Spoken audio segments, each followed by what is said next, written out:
Being Yourself is the Strategy Podcast, a show about building your business by being more of who you already are. I'm talking with values-driven entrepreneurs to find out who they are, what drives them, and how they're making an impact. Because when good people make money, we make the world a better place. Let's dive in.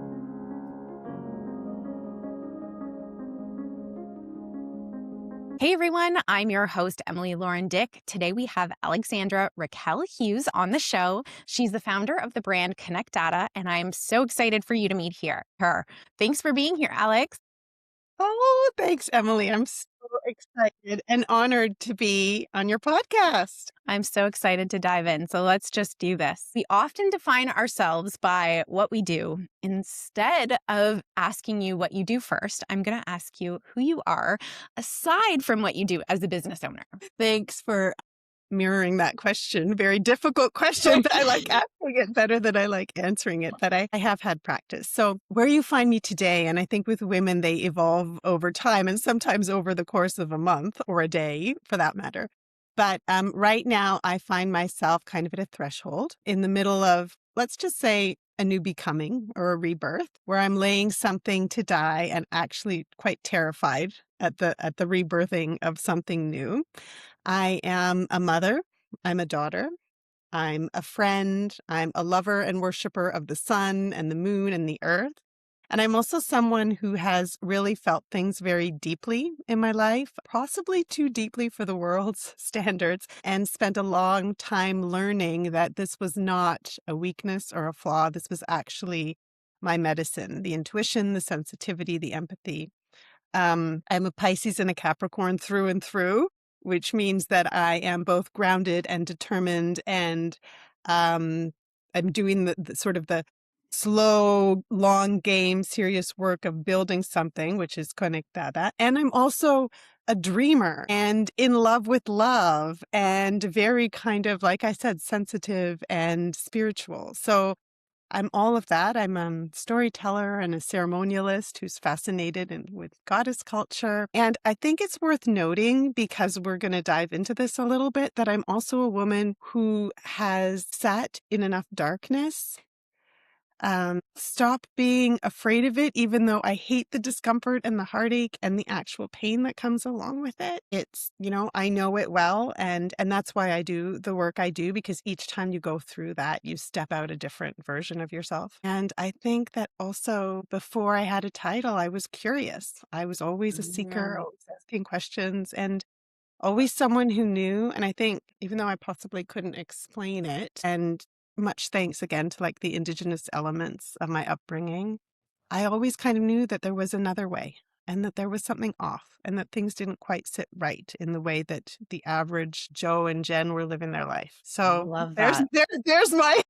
I love that. That was so good. I love that. It's hard to do. But now I want to hear about what you do for your business. Who do you serve? Who do you help? And what stage maybe would you say you're at in your journey? So I founded a brand called Conectada in 2024. So early days. And through Conectada, I offer ceremonial work. I offer ancestral healing and soul work and feminine leadership mentorship. And I do that through the 13 Moons membership, which is an annual membership. I also do it through one-on-one ancestral work, which is deep, intimate guidance for women who usually find themselves at these thresholds and really, or have like really big questions that they want to access, that they know live within them, but they're not quite sure how to access them. And that's like a one-on-one ceremony. And most recently, I've started the Wise and Wild book club with a dear friend and witch, Nadine Moffat, and we're walking women through, we're reading and integrating the lessons that come through Women Who Run with the Wolves. So those are kind of, and I do private ceremony for people as well. If people are interested in having ceremony in their home, at their cottage, or at a venue with their people and community, I offer that as well. So the women I work for are usually visionaries. They're culture makers, coaches, healers, entrepreneurs, creatives like you, and they feel like they have this really deep-rooted calling, but also feel frustrated because they know that they have been shaped and feel limited by the systems that taught them to live in this kind of man made way, right? Which has often meant for like big feeling, soul led women shrinking, performing, overriding their own knowing. They're not beginners on this path of self actualization. They've done the personal work, but what they're hungry for now is depth, community, spaces where they can speak honestly and explore out of the box stuff, and really to connect with the full complexity, depth, wisdom, and power of who they are and all that lives inside of them. It's really about like honoring who they are and what they came here to do before the world told them who they should be and what they should be doing. Ooh, that's good. Yeah. I love that. Yeah. That Yeah. sounds beautiful. That sounds so beautiful. So tell me a little bit about what got you started on your entrepreneurial journey. What brought you to creating this beautiful business? So this is, I'd say, maybe third version of my business. And I wasn't always an entrepreneur. I come from entrepreneurs, and I probably should have, let's eradicate that word, but like had the path gone differently, I may have initiated my career as an entrepreneur, but I didn't. I've always been very call or heart led. And so the first call I had was, well, I actually studied architecture, but that was my father's dream. So wasn't sustainable. So I did that. And then I studied environmental studies. That was a very strong call that I had. And that led into a call towards like more just and sustainable international development work. And then I became a mom, and that became a calling. And I think when child number 3 came along and I realized I was barely coping with child number 1 and child number 2 and just family life in general, I realized that this 9 to 5 in this international development world that required a lot of travel wasn't aligned with the kind of mother that I wanted to be. So because I needed a place for creative expression and we needed the money, I chose to use my training allowance from the international development organization I was working with and train to be a life coach. And so that allowed for more flexibility. And it allowed me to build a very small practice that was focused on stressed and overwhelmed moms, which was exactly what I was at Perfect. the time. And then that evolved into, like, over time, it evolved into business after business after business. And with each kind of stage or focus, now when I look back, I see what it was adding, the breadcrumbs that it was adding along the path. And Mhm. so now, today, with the Conectada, I feel like it's a natural evolution of everything that has been in terms of my businesses, but it draws even more deeply. Well, nothing has drawn actually upon like my Quechua lineage and the years of studying feminine leadership and the kind of spiritual depth that I'm offering that again is aligned with the learnings that I got from my mother's line, really. That's beautiful. I love that evolution, and that's a perfect word to use for how we get to where we are, and we're still evolving, right? What would you say is your current why in this season of your business? Yeah, yeah. I mean, in a way, the whys have always been the same because the whys have been about empowering women.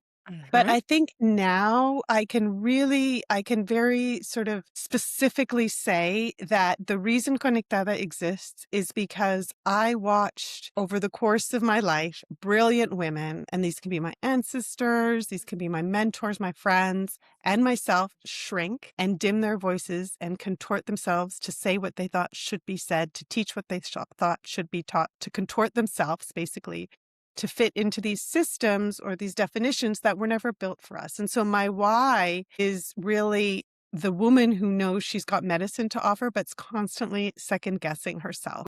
Ooh, that's amazing. Yeah, and because we are where we are in the world today, my why is really about cultural healing beyond like individual personal growth. You know, this world of individual or this world of like personal growth or self-help is so individualized. Yeah. And I want to live in a world where we honor that we are part of something bigger and that as we evolve, we not don't only do it on our own, we need others to support and heal us. And when we heal ourselves, we are also healing others. So it's this kind of reciprocal Oh, nature, yes. right? I love And then that. I want that world. I know. And I feel like women circling and supporting ourselves is that world, right? We're learning, we're relearning, we're remembering. But I think Mhm. feminine leadership is also something that's really, really necessary. And it isn't, I don't want for it to be fringe. I want for it to be foundational. I want it Yes, for it to be where the big decisions are made. definitely. Absolutely. Oh, I love that. What would you say has been the scariest part of working for yourself, and how have you navigated those fears? I mean, I think like for a really long time, I did this alone. And so the silence, the solitude, the perfectionism that went along with it, there's nobody there to tell you if you're doing it right. There's no performance review. And I think that the fear of getting it wrong, the fear of making mistakes, yeah, just this sense of isolation. I think what really started shifting things for me was when I started leaning into circles and communities of Mhm. women, councils and communities of women. So the scary bit was really being scared that I was getting it wrong because I really wasn't asking anybody. And I often had coaches and things, but it's different when you've got like a circle of support that you can go to and that you can cry to. And I'm like, oh my Yeah. God, I got nobody, nobody signed up. Or what have what have I done wrong? What could have I done differently? And Mhm. so that is one piece. And then the other piece is like the ceremonial piece, knowing that it's not only that I'm alone as one human, but that I also have ancestors that I can speak to and answer. And I can also go into the Mhm. spiritual realm that allows me to access an inner wisdom that lives within that some might call intuition, right? And so that once you know that you have access to support from the other realms and that the baton has been passed on to you to do this work, right? It gives you so much support. But without that, with it living in the fallacy of individualism, I think that was what was scariest. Yeah, absolutely. And I think a lot of what we see out there in the world marketed to us entrepreneurs is that everyone else has it figured out and we don't. And it kind of keeps us separated and segregated from talking about those things. So I think, like you said, having those circles, those places where we can be really honest is so, so important. And I love that you're playing a huge part of doing that. A lot of entrepreneurs, including a lot of women entrepreneurs, often tie their self worth to their revenue. How long did it take for you to feel financially sustainable, or are you still navigating that that season of growth? Yeah, this is a really good question because our relationship with money, women's relationship with money is very complicated. And so, first, just to say that yes, I'm still with Conectada navigating the growth cycle. And I've been there before because, like I said, I've been through, I've had a number of different kind of businesses. And so they've had their ebbs and their flows. Like I've watched them grow and come to a place of sustainability. And then something inside of me has been like, all right, this has to change. And so then I've started things all over again. So I'm not entirely sure how to answer the question, but I would like to say, again, speaking to what we're taught around like how everybody has it figured out there and how, everyone's making six figures or multiple six figures and like it only took them 6 weeks to get there. That sort of thing. That is a fallacy. It takes a really long time, particularly if you don't have the contacts, which is our key, or you don't have the team or the capital behind you to grow something quickly. And if you don't have a wife, like, Right? I always say that to my husband. I'm like, I wish I had a wife. yeah, yeah. Like I know so many men who have built these incredible $1 million businesses and had families who they hardly saw, but had families. And it was much thanks to their partner that they were Mhm. able to build this incredibly beautiful thing. Mhm. But for women, because of our role in society and the shoulds that live inside of us and the desire to be present for our children, right? Like my Totally. whole, and I know we'll get to the non negotiables, but one non negotiable of mine has been I am not going to do 80-hour weeks. Like there's no, I don't Mhm. want to. I want to learn to do this in a way that makes money, but that honors my value of spacious, slow living. Love And that. so I think there is something to be said for being real. And I Mhm. think also it's super important that women have money and learn how to do this. Absolutely. Is there a number, you don't have to share it, that would feel like enough to you? I feel like it's really hard, I think especially for women to know what they're striving for when they're constantly bombarded with these, you have to have six-figure months and things like that. I think it depends on the individual. Like, so if someone is living in Mexico or like somewhere in Central America and they have, the cost of living is different in different places Mhm. and the cost of living is going up. So I'm not going to say $100,000. I'm going to say more than that. I'm going to say multiple six figures because I want enough to live with ease and without anxiety, enough to be Yes. generous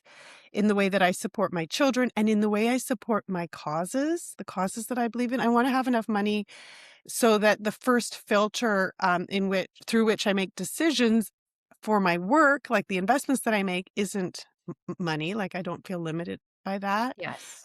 I want this sort of, I have experienced poverty in my life. And I know that contraction and that fear of taking decisions. I want like a spaciousness in my chest and to be able to Love say that. yes to things because they're right, not because I desperately need the income. And I've been quite like firm about that with myself. And I want to, like I said, I want to be able to invest back in my community, into the women that I serve, into the land, into my lineages, into my own learnings, into my Mhm. own healing. And I have to do that. So these things do cost money and they Yes. do influence. Emily, like we live in this world where doctors and lawyers and all these male and economists and all these kind of male professions are charged and nobody bats an eyelid, Very right? true. But then a priestess comes along and wants to charge $111 for her circle. And it's like, oh my God, I can't afford that. But the Yes. healing that happens through that Mhm. is so potent. And so Mhm. it's this new world that we're in. And women also have a tendency of underpricing, right? So I Yes. don't know. I'm just going to throw multiple six figures out there. If you're in New York City, maybe it's more multiple six figures than if you're in like a small town outside of Toronto. I don't know. Not even because everything's so expensive these days. But I think we need to shoot for the I love that. stars and then maybe hit the moon. Yeah. I love that. It actually reminds me of a quote somewhere I heard the other day that women have always worked, they just haven't been paid for their work, and I think that speaks to the way we value women's work today, and I think that that's such an important part of speaking about our entrepreneurial journeys and having these conversations, and kind of why I really started this podcast in the first place, because we're not talking about it enough. We're too bombarded with all the, again, the hit your six-figure months and all this, and no one's really talking about what it takes to build something and the ups and downs and all the things, the really human side of things. So I love that perspective that you're sharing. Yeah. Aside from the financial side of things, what does success look like to you? Oh my goodness. Success looks like, for me, it's about owning my time and energy, right? So success looks like being able to have a bath in the middle of the day Mm, or heading out to the park and just, visiting my mother tree, right? So that looks like success. But success also looks like to me getting a voice note from a client because something cracked open for her mm, during a session or during a circle, or hearing a woman finally say like something that she's known but hasn't been able to vocalize, and that it again, like that it pushes her through to her next level. It feels like referrals, like women telling women about the work that I'm doing. It's the resonance and it's the depth of the transformation that the women I work with are going through. And them saying like, knowing that the work is actually, or me knowing that the work is landing for them because they've helped me, not through an algorithm, but in their body and in their life. So that's kind of the metric that I keep coming back to, the impact, right? I love that, the impact. That's pretty powerful. So many of us entrepreneurs, especially women entrepreneurs, struggle with imposter syndrome, which is this feeling that makes us doubt our own skills, our own accomplishments, and our own worthiness. Have you ever felt that way? And how have you how have you handled it? Oh my God, have I ever not felt that way? Like, yes. Yes, yes, yes. And it's so important to name this. It's so important to name this. It's important to name that, and there's a really great TED talk on this, on how girls have been raised to be perfect and boys have been raised to take risks. And Mm. so, of course, if you're raised to be perfect, then you're constantly grappling with imposter syndrome. And it's not that men aren't, because they are too, but it's really, really deep in our genetics and our DNA. And I think for the nature of my work, there's so many levels of imposter syndrome. First of all, like there's just general entrepreneur. Like, do I know what the fuck I'm doing? You know, like really, like hopefully after 15 years, I've got an inkling, right? And But yet we there's still wonder, right? but there's still the doubt there. But then the nature of my work, you know, so I'm white presenting, but my maternal lineage is brown. And so that causes great imposter syndrome. I didn't grow up with or in an Indigenous community, yet a lot of the teachings come from there. So that generates imposter syndrome. And like everything about what I teach is this way of viewing the world that while it's ancient and while it comes from a plethora of cultures around the world, it's also new and radical and revolutionary to a lot of people. And so their doubt can come up and questions can come up. And like, what are like, okay, I know I'm weird, but you still want to, there's just sense of wanting to belong and wanting to be Of accepted, course. right? It's literally So like biology, right? it is our It biology. had to do with our survival at one point, that to belong to community, right? Exactly, exactly.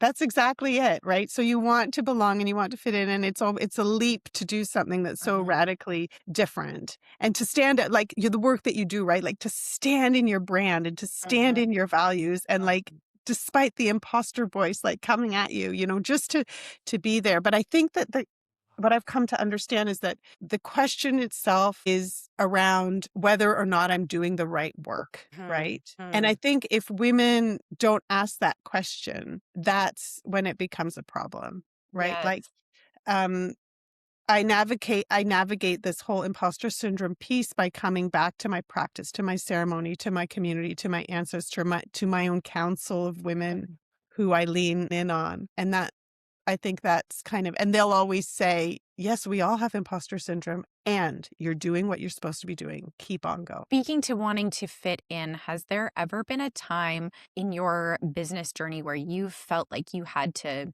be someone else or show up another way than anything less than who you already are? Like, yes, Of course, duh. I think with the stressed and overwhelmed mother's business, that felt very real to me and very, you know, like I was really very honest about who I was and what I was offering, because it was me. It was a mirror of what I was going through and what I was learning. And one always says one has to learn. One teaches what one has to learn. Yes. But then there was a phase where I decided I was going to venture into business coaching, and that was just not me. And I went there because I needed, or not. I suppose I say I needed, but I was at a point where I thought, okay, like I'm in business, I need to be a business person, I need to make money, I need to make a lot of it, and I need to make it fast. And how do I do that?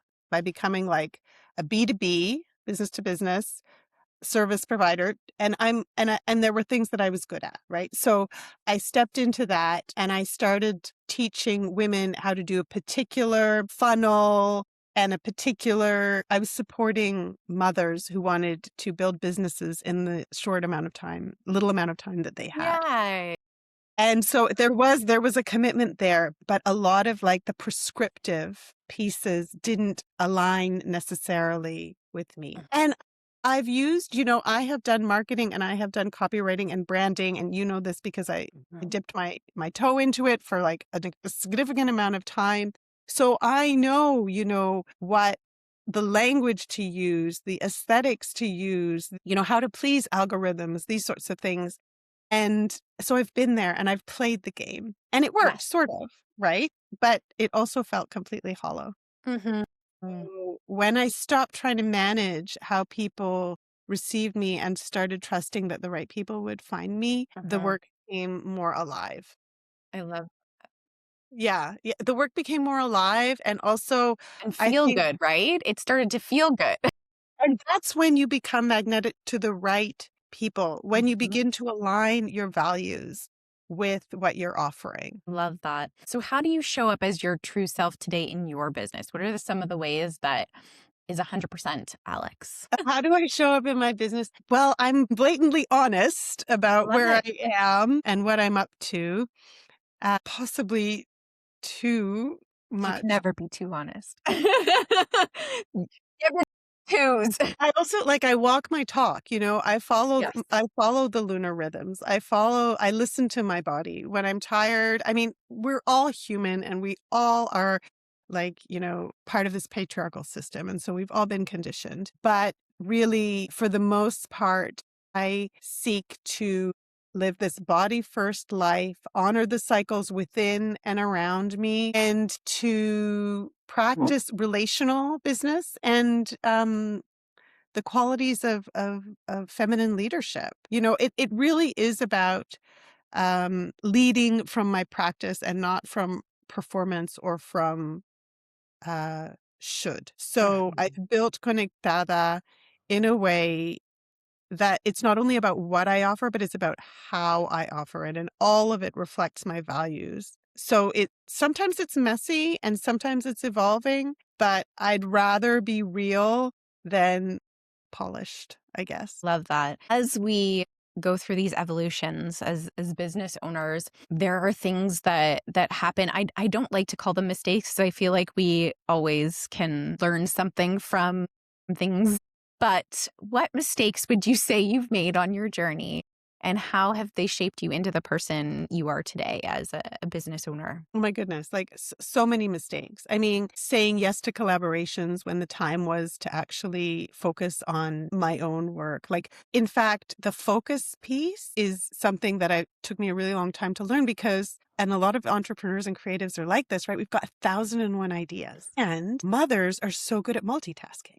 Right. So we know how We to are. do like lots of different things. But when it comes to getting something born and off the ground, focus is really, really important. And so Mhm. that's an important lesson that I've learned. Pricing, Mhm. underpricing for ever so long. I think Ever. everyone has to learn the hard way. Yeah, absolutely. And then again, like ways of working that maybe looked good on paper but felt wrong in my nervous system, or like that whole business coaching period, like that wasn't me. Mhm. And I did it because I thought it's what would get me to where I wanted to be. Mhm. The journey wasn't the one that I was meant.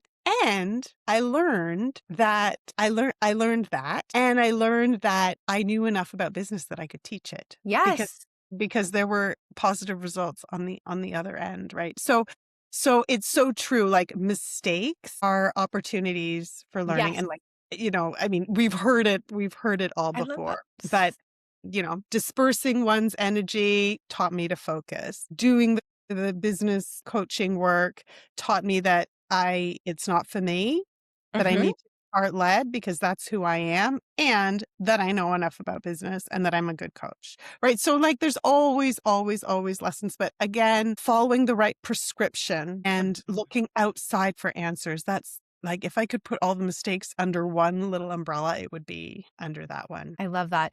So you talked about working with coaches in the past. Have you ever received advice or taken advice for your business from someone that just didn't work for you? And what did you learn from that? For decades.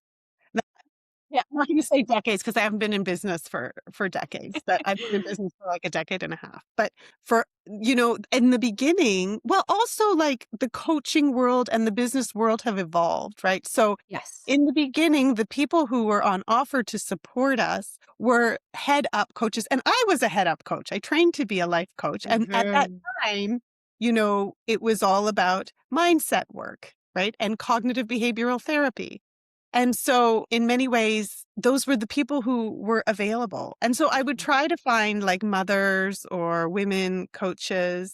But again, it was all very prescriptive. It was all very, you do A, B, C, D, and E Yes. in this order, and then you will get to this point, and then you do, X, Y, and Z, and then you will get to this point. And so I was following instructions, even if the business model that was being proposed didn't sit right for me or wasn't right for me. I wouldn't even ask that question. Mhm. Even if the assumptions around capital and team and time and energy were not aligned, I wouldn't ask that question. And then at Yeah. the end of the coaching program or the container or whatever it was, I'd be like, why didn't that work for me? And it Mhm. didn't work for me because it wasn't built for me. It was built Exactly. for like the guy who's like 18, 19, 20 in the garage in California, or the guy who has the wife and the capital, or like whatever. It wasn't built for my body. It wasn't built for what I was here to Mhm. do. So I've spent tens of thousands of dollars, Emily, on coaches who have, I'm not going to say led me astray because there's always something to take away, right? But who didn't quite work for me. And again, like when you ask, what did I learn from that experience is that I learned to become more discerning. Mhm. I learned that to always double check here. And now the woman who is guiding me, she leads something called the Devotional Leadership Council. Her name is Nisha Moodley, and she works with the ancestors. Like I now what's on offer. And before that I was working with a woman called Kate Northrup, and she is the person who introduced me to cyclical living. So, now there are more women out there to support us to do things in a more matriarchal Yes. female body kind of heart soul led way. But when I started in like 11, that didn't, maybe it did, but I didn't know that existed. Yeah, absolutely. So how did you learn to trust yourself through these experiences, or maybe because of other reasons? How did you find that ability to trust in your own intuition when making decisions for your business? I mean, it really is just practice. It's like fail, fail, fail again, right? And or fail, fail, win again, right? So it was just about taking the risk Mhm. and then proving to myself over and over again that my instincts were right, even if I doubted them. And that builds this kind of evidence-based self-trust. I So love that. yeah. And I think what also worked for me was like, for me, and I lived a very go, like I'm a recovering type A. So I go, get things done. I got the scholarships. I got the jobs, like everything I wanted in my 20s, like I was like, and I did it. But it's not sustainable. And Mhm. I would, I burnt out. I burnt out. And so I think that there came a time, and motherhood helped, for me to connect with my body and with my rhythms and all that sort of thing. But again, like leaning in on the cyclical living, leaning in on the body led living. And then now, like leaning into the ancestral guidance and the ceremony work, like all of that has really supported and seeing how that is taking me and taking Conectada to the next level. So I don't launch things without sitting with them. I don't say yes without kind of resting. I've built in the pause, and I've surrounded myself Mhm. with women, whether they be like, one-on-one relationships or circles that I'm a part of, who I trust to be honest with me when I can't see things quite clearly. I Yeah. love it. I think part of tapping into our intuition and following our own path when it comes to business means learning to be okay with people, not people pleasing, I guess. And I'd like to know how you've handled any negative thoughts, whether internally from your own thinking or from outside opinions. How have you navigated those type of things? I mean, existential crisis is a part of entrepreneurship, right? It just is. I didn't know that it took me a long time to figure that one out. But once now that I know that, whenever I go down into like, oh my God, I can't believe I launched at this time and what was I thinking and na, or I've only got 3 people and there are 3 days to go, na, I'm such a failure, blah, blah, blah, blah, blah. I remember that Mm, I've been through this before.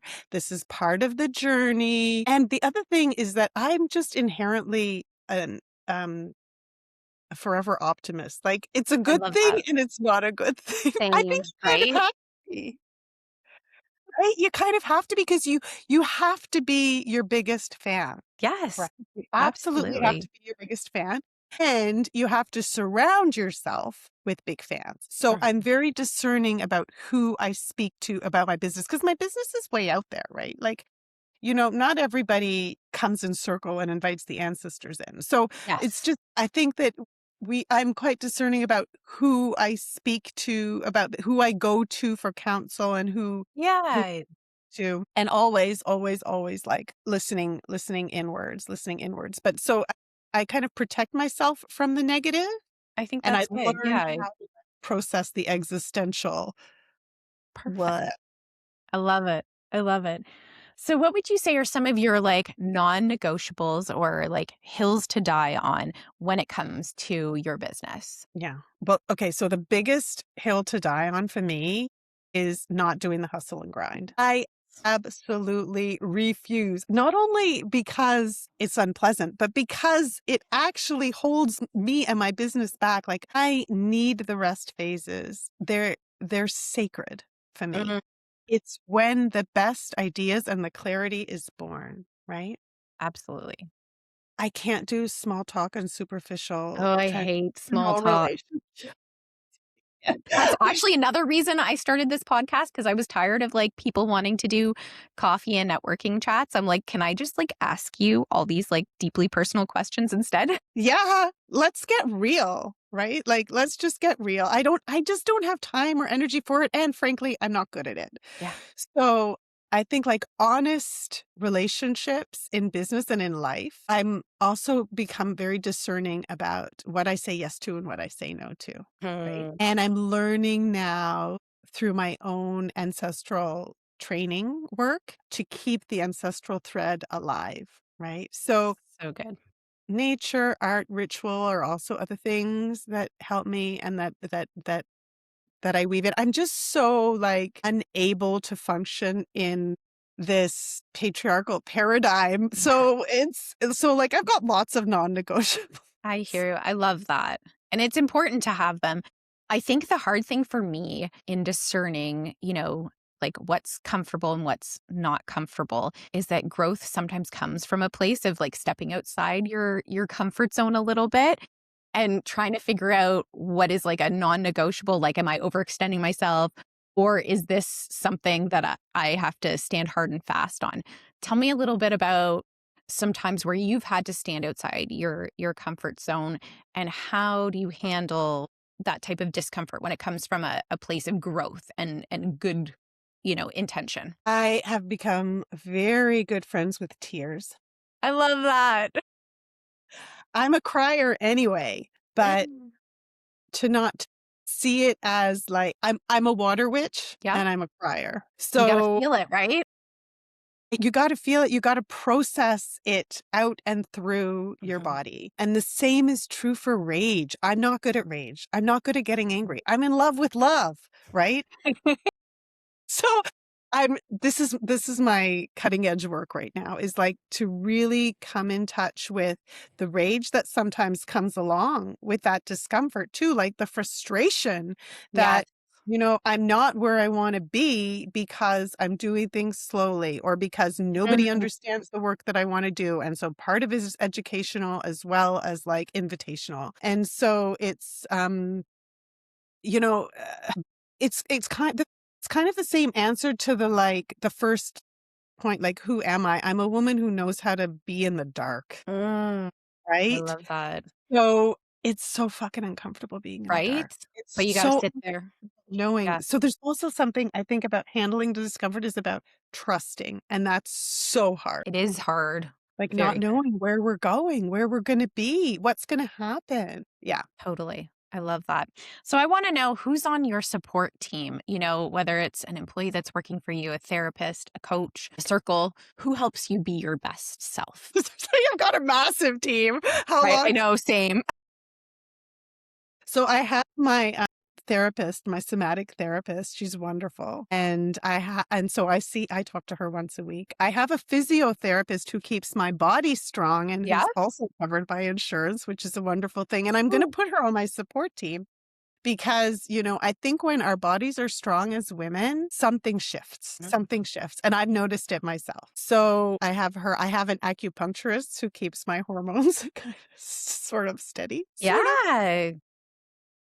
And then I have like sister circles of entrepreneurs. So I belong to the Devotional Leadership Council, which is a group of just powerhouse women who are here to bring the matriarchy forward. And they're all successful entrepreneurs. And so it's wonderful to be in that group and to be able to lean in on that. And the woman who is holding that space is Nisha Moodley, who I already mentioned. I have other sister circles and friend entrepreneurs. Like I've basically got like in my back pocket all these women who I can just like, okay, the shit's gone down.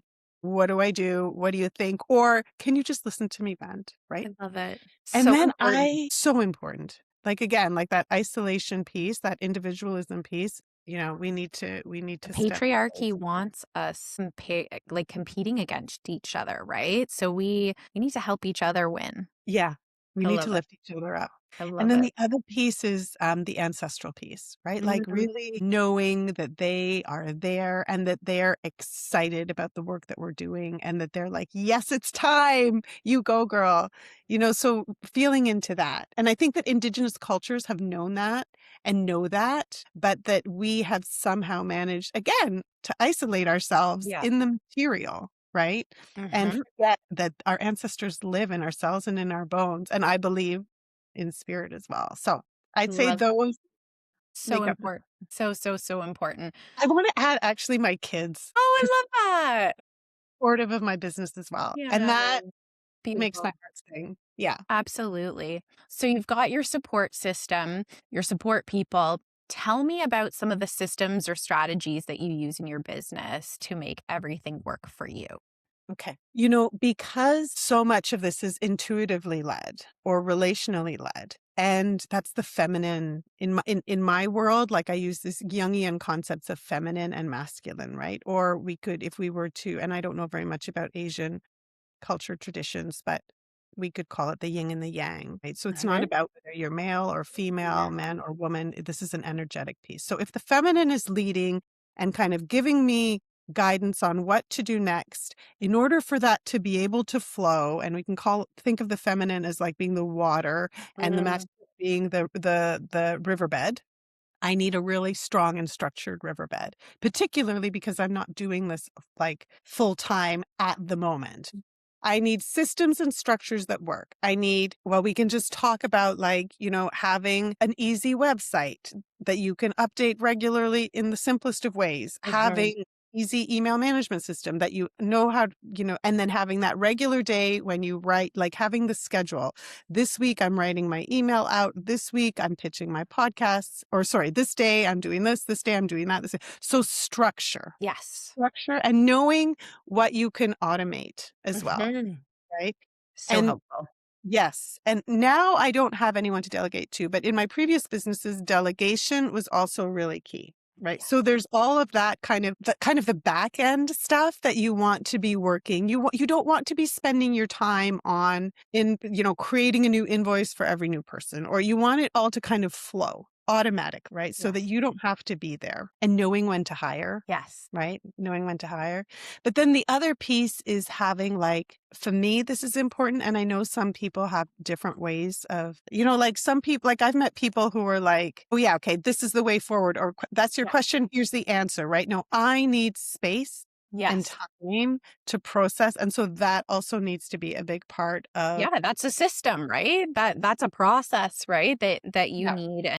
to honor in your business. So I like to say that your business is an act of resistance because it allows you to control your labor, your money, so you can fully own your own impact. In what ways is your business an act of resistance? Oh my God, Emily, in like all the ways. I know you're the perfect person for these questions, clearly. It's just the fact that it exists is an act of resistance. I mean, it's an act of resistance because I want to do it differently. Like I'm not going to do the hustle and grind. I'm not going to build a multiple six-figure business with the hustle and grind model. I just refuse. So that in and of itself is an act of resistance. The Yes. fact that I'm doing relationally and not transactionally, and this is a learning curve again, that I think because I'm doing it differently is an act of resistance. But the fact that it's a business rooted in feminine power, ancestral healing, decolonizing, All the things.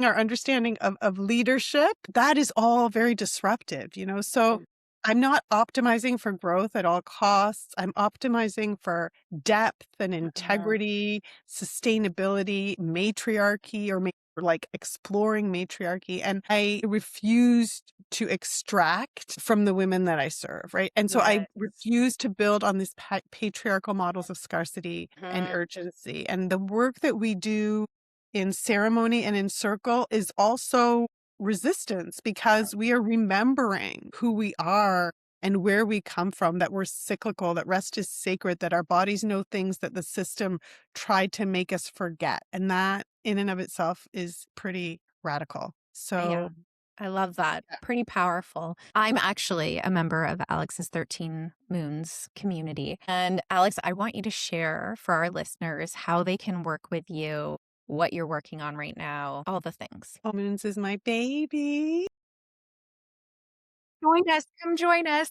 It's a beautiful, beautiful space. So we have a beautiful a group of incredible women like Emily who come together 3 times in a lunar cycle. So we come together either on a dark moon or on a new moon. And so the dark moon is really about rest and revitalization and going inward. And so that happens sometimes. And sometimes the new moon is when we meet. And that is about seeding an intention and really like stepping into a new cycle. And then we also meet on the full moon every month. And so that really is about shedding what no longer serves us. That's what we're going to do today. Shedding what no longer serves us and stepping into imagining, embodying, and stepping into a version of ourselves that will take us forward, take our work forward. And, the way we just show up forward. Yes. So those are and then the third, which is so exciting and super fun, are our sister circles, which is essentially, I mean, we could just call them like a group coaching circle, but really it's quite a sacred space where we come together and we share what's working, what's not working, and where we need support if we need support. And it's like, these are new to 13 Moons, and the one that we've had so far was just so heartwarming. Like there's nothing more powerful than a group of women coming together and being honest with one another. Absolutely. I wanted to add that the seasonal ceremonies, because they're so key. Yes. So part of 13 Moons is also the seasonal ceremonies, which we do on the equinoxes and the solstices, which are like these energetic portals for really doing like a more deeper cleanse and a more deeper sustainable up-leveling as you step into a new season. And so that's also part of the experience. And I will share all those links for everyone to check it out. So lastly, when all said is done, what do you want to be remembered here for? Matriarchal tool building. Love it. I want to help women to come home to themselves and to become trusting of, again, I'll say it again, like who they were born to be before the world told them who they should be. I want to be seen as or remembered as a keeper of a thread that has been silenced for a really long time, and for contributing to this cultural shift, right? That isn't just the personal growth industry, but a cultural shift where feminine leadership is understood as necessary. And just I want to be remembered, I guess, as doing my work with integrity, with beauty, and for leaving something real for the women who come after, for being a good ancestor, and for helping the women in my circle to be good ancestors. I love that. It's beautiful. Beautiful. Well, thank you so much for being here today, Alex. And thank you all for listening. We'll see you next time. Thank you so much, Emily. It's been a pleasure. So get out there and be yourself. See you next time.